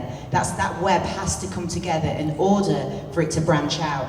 And for me, I'm obviously starting it off in cycling and what I'm creating, but that isn't just to stay there. And I think just to sit with a business or a movement in one domain, why not branch it out? Why not bring other athletes? Why not get other databases from other sports? So I'm very passionate about it being branched out to everyone and the communities. The communities is a big thing. If anyone's in the room and wants to back the BMXer, I'm right here. Absolutely. Any other questions? I'm going to go to Jamie first. I'll come back to you. So this is for both of you actually. So look, I can relate to so much of what you're saying. I was raised on 2 council estates, single mum, 5 kids, never knew how to be successful, nobody was successful in my family, in my life. There was nothing for me to aim for. What do you, both of you, think has given you the purpose, given you the drive to be who you are today, to have the careers that you've had? I always say, look, through my football career, the reason that I was able to overcome certain things was because of the upbringing that I had. And I always look back on that difficulty during upbringing and almost appreciate it for who I was and who I am today. So, look, give me your positives that you've taken from them struggles and that trauma, because I always think there's so much to take from it. Thank you for the question. I think from the demographic I came from, the risk versus reward, I had nothing to lose and absolutely everything to gain. My family in Crewe, I'm from Crewe, and sort of the options we had available was be a cleaner or work on the railway. And both of those options, I didn't think it fit who I was and what I wanted to be. And from a young age, I remember being 4 years of age, and I would sit on the windowsill like my book, so the girl in the window, and I would sit there and I'd look out the window and I'd see the police officer go by. I'd see a plane in the sky. I'd be like, I can be a police officer, I can be a pilot. I just had this innate drive and desire to be the best in the world. And I would say to my parent, or say to my nan and granddad brought me up, I'd say, I want to be the best in the world, you know? And he'd say, what? I said, I don't know, but when I find it, I know I'm going to be it. And so I was wired quite differently. But the adversities, there was a lot of domestic abuse every weekend. I went in and out of care. I was in a lot of court cases. And all of these things that I was facing and overcoming, that mental resilience and learning to fail, so to speak, and have to get back up and all of these things from my demographic, it made me into a weapon. So when I was out there and I see these kids from the rich private schools with their bum wiped for them, I was like, mate, if I don't make this happen, this plan A, there's no plan B. I have to succeed. And I feel like just seeing my mum in the positions, like she didn't have a car, she didn't have a house, like maybe these weren't the defining factors of what you should have is to drive your success, but I wanted my mum to have a car, I wanted her to have a house, I wanted her to have a better life. And for me, I was just so compelled and driven. I tried absolutely every single sport on the menu. And this is what I think is happening. I don't think there's enough on the menu for offerings. So when we come to the end of our sporting careers, I was told to be a personal trainer. I did the course with Sam over there. I absolutely did not want to be a personal trainer, but I was told that's what you're going to do. And that was as much aftercare as I got. But imagine retiring and you have a menu of opportunity to be an entrepreneur, go and work in the car mechanic. If we had opportunity and options, then, you know, people, because just listening to people say, follow your dream, whatever you want to be. I didn't have a clue what I wanted to do when I retired, hence why I picked up alcohol. So it's fantastic if you know, if you have some sort of desire or, you know, your superpowers are sitting there. But I didn't have a clue. I really did not have a clue. But if I had some support and I had a system that was like, right, Sinead, we're going to give you a mentor. This person's retired, this person's walked that path. This is the options. What do you think? That would have lit me up. But instead, I retired on the Friday and become an alcoholic on the Monday. And that was as much support and as help as I got. They never checked back in until I retired, until I got sober. And then I came back out of retirement. But I just think, I'm just going off on a tangent. Yeah, no, definitely. But I suppose the point is you shouldn't have to wait for a time for that support to be there in the first place, right? You can run these things parallel. So much passion. So much passion. Love it. Yeah, so I think there's, as you well know, in your life and in our careers in sport, there's like touch points. You know, there's memorable touch points. Losing a final, winning a medal, winning a final, getting fired from a team, whatever it is.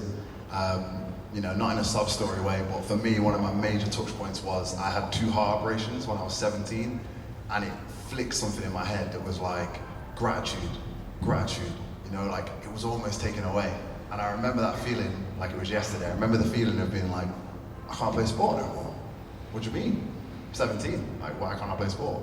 And that being out of my control, and that was one of the major touch points for me, and that lit a fire that's still alight now.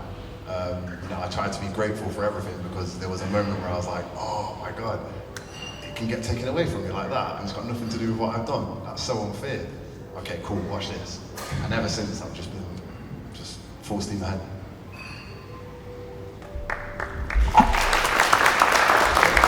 I've got so many questions for you, by the way, I think that's just to me. One question, going back to a point you made earlier, Sinead, about governing body.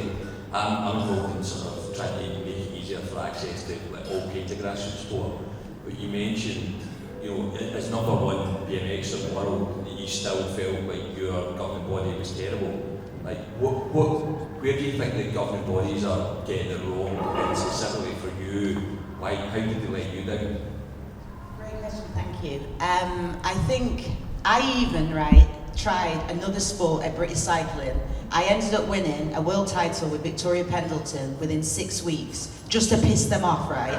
Because I thought, are you not taking my sport serious or not? And then I ended up, so I ended up winning 2 gold medals with Victoria Pendleton as well in track cycling. And what do I think? I think they couldn't get it any more wrong. There's no support system there. Me and Sam are going to be the support system of Wellbeing packages, and I've had to just bring it to British Cycling's lap. I had a meeting with them last week. I said, when are you going to stop having blood on your hands? I've been failed. Bradley Wiggins has gone from being multi-millionaire to bankrupt. Victoria Pendleton, she's been in the psychiatric department on tranquilizers. There's nothing. There's nothing. So it couldn't get any more wrong. So whatever we do, whatever changes we make, they have to be impactful, because there's not, honestly, you think you retire and you think, oh yeah, no one even phoned me. No one even asked me, am I okay? Didn't even have that. I mean, I had one, I don't know if people know the name in the room, Dr. Steve Peters. He was my psychiatrist for many years. Nobody gave a shit, because all they're concentrating on were like numbers on conveyor belts, just going like that, whoop, whoop. But like, and the Olympics, you know, I've got a real love-hate for it. I feel like we're circus monkeys putting on acts, putting on shows, but we're like the gladiators out there, the strong ones. But where's our support? Where's our, you know what I mean? And so for me, I feel like it can't get any worse. There's nothing there. There's no support or plans or anything. Even when you start looking at commercial contracts, your assets, right? Sorry, I know that question wasn't for me, but I do have an opinion I want to add, just like a little bit separate, I guess. So, and this isn't me, trying to bash anyone, but I worked for an NGB for 3 years. I'm sure you guys can probably guess which one. And I was stuck just doing admin for 3 years. And I kept thinking to myself, hold on a second, just off the back of that, they talked about making this legacy in the sport.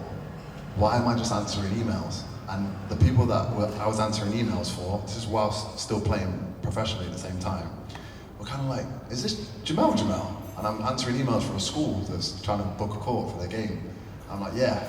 And it goes back to that same thing about that support or that system. You've got an athlete who's kind of coming to the end of his career and you've stuck him in an admin job. I'm giving nothing back to the sport. They're not using me in any way to speak to kids or inspire anyone or motivate anyone. And for me, that connection between business and sport needs to be stronger, because those 3 years that I was at that NGB, and I don't mean in an egotistical way, but I could have made a massive impact on the sport and other sports in the country, but instead I was sat there doing admin. Yes, coming back to lived experience, what a missed opportunity to learn from you. And I think that's a real shame. Can I just add something, Amy? Just to show you, right? So I went from being on billboards, I went from earning quite a bit of money from like commercial sponsors like Red Bull and all these things, and won many world titles. And I retired and I tried to get a job, yeah. I went on that Indeed.com or whatever it's called, or Mandy.com, one of them. And I went on, yeah, and I applied for 52 jobs. 52. And I got 50 rejections. And these jobs were only at Tesco and stuff, It was just to keep me afloat. And I couldn't even get a job interview. And I was like, how have I gone from being booked for seminars, being booked for talks, and now I can't get a job at Tesco? And there's something that, like, we've got all these superpowers as athletes. We're resilient. Do you know what I mean? You don't come better than us. Like, we're pretty good. We're pretty well built. But yet we don't fit into the real world. Like, so where's that bridge? Like, and I don't know the full answers to some of these problems, but I think there's enough people in this room today that with our heads together, we can start bridging that gap and start, finding the answers and solutions to these problems. You took the words right out of my mouth. That's why I'm here. Hi, my name's Steve. This is more of a response to the question. I work in women's sport. I have an agency that builds off-pitch, out-ring commercial for athletes. I've only done it for a few because I wanted to have consultants. So I've worked with Mary Earps for the last 5 years, who was the England goalkeeper. We've got Gabby George from Man United, goalkeeper from City, just about to sign Caroline Dubois, world champion, and we have Holly Ashton, who's just won the world championships. And I've just finished my MBA last year in football industries and studied women's sport for a majority of the assignments.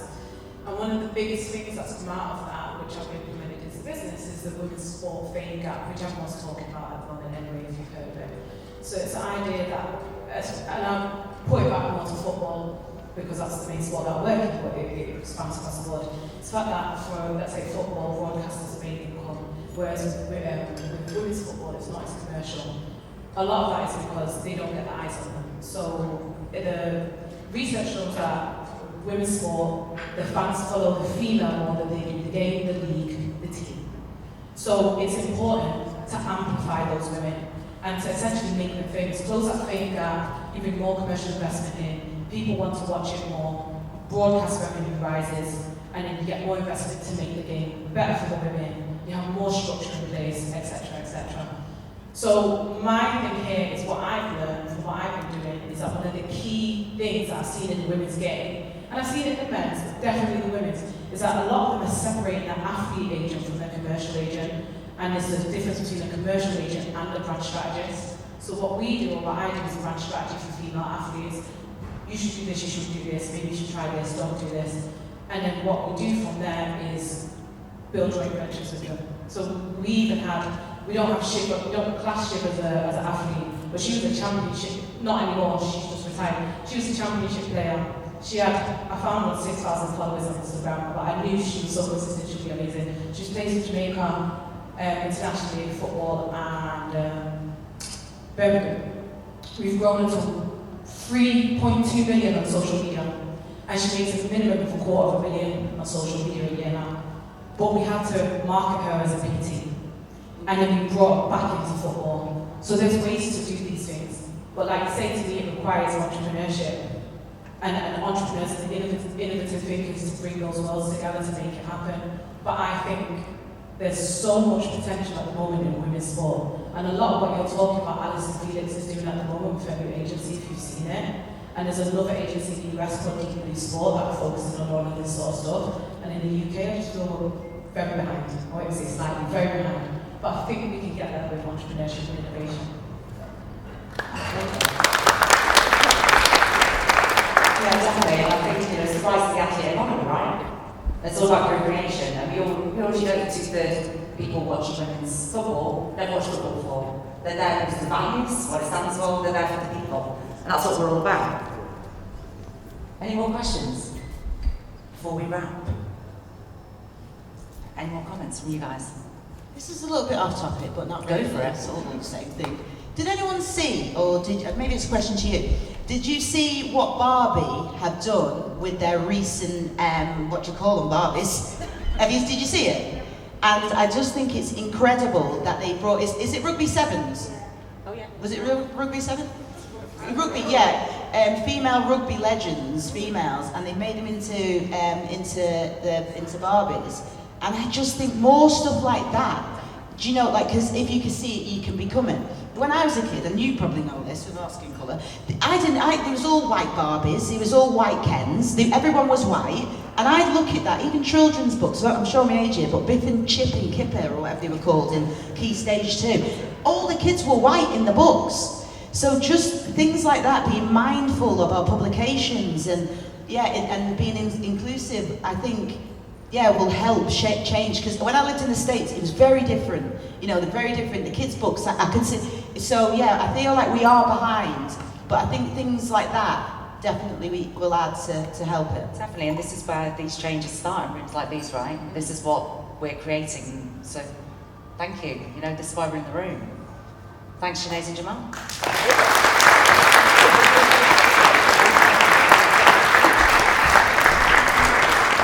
So that's the end of our first Squad Goals Collective sessions. Thank you all so much. That's everything we've got.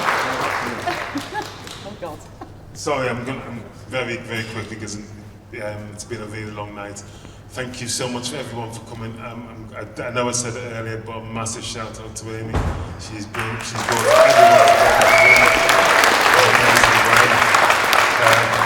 Last little plug for those who were late. Molly, if you got our QR code back up, thank you very much. No, just a massive thank you for everyone for coming. If I've stolen your lunch, Amy, apologies. And everyone else on the side, Molly and the guys on the tech for helping out. So, as Amy said, very much the first one. We're going to do lots more of this stuff. I think there's some common themes here amongst the people who are athletes represented, newly retired, just retired, old people like me, long retired. But a lot of energy in the room, which we just need to make sure we see a lot more of. So thank you everyone for coming. Yeah, get scanning, get joining that waitlist swap. How can we help you now with Squad Goals? Oh. Because everything's been about the people that spoke.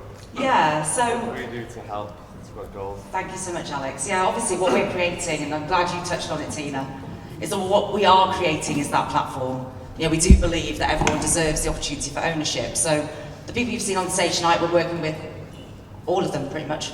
So what we're doing is that silent assassin behind the scenes, giving you the framework, giving it the opportunity, connecting the dots, bringing the specialists into those businesses to ensure that those businesses fly. So it's not about entourages, it's about ecosystems, it's about expertise. We've got unrivaled access into the industry and we're doing it together, and that's what it's all about, you know. So we have two parts of the business. We have our purpose studio where we're working with the likes of Jamal to go identify with passion and purpose and co-create brilliant books like My Daddy Is, which next time we'll probably reveal it, hopefully. So we're working with a series of athletes in that space.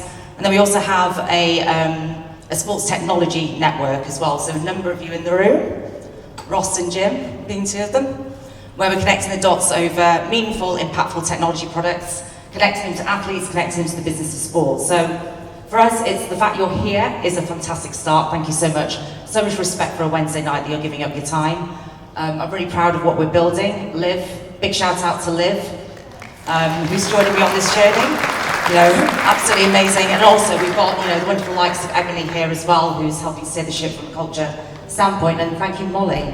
You've been responsible for a lot of this today. So, yeah, if you're in sports tech or you're an athlete that has a dream, you want to co-create, let us know. But also, we're a squad, we're a collective. So, I don't know where the QR code is now. Anyway, you all know me anyway. The idea is we're an ecosystem. We task force, we join forces together to bring these things to life. So, eyes on all you people. So, thank you so much, and say around the drink.